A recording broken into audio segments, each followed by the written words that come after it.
Hello বন্ধুরা, তোমাদের আমি একটা গল্প শোনাচ্ছি। গল্পটা হলো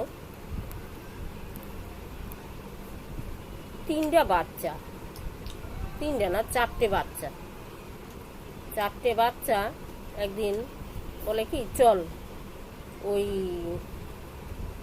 মাঠের পাশের বাগানটায় আমরা লেবু খাবো। এখন বাচ্চা চারটা গেছে লেবু খাবে বলে।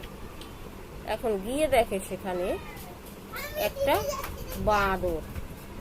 বাঁদরে ওই গাছে উঠে উঠে ওই ফল খাচ্ছে, লেবু খাচ্ছে। এখন খাওয়ার পরে এখন ওই বাচ্চা চারটা মনে করছে যে খাবো কি করে আমরা, তো বাঁদর গাছে।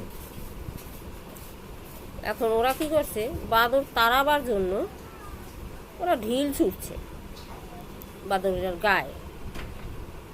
বাঁদরটা কি করছে, বাঁদরটা ওই ফল ছিঁড়ে ছিঁড়ে ও মারছে।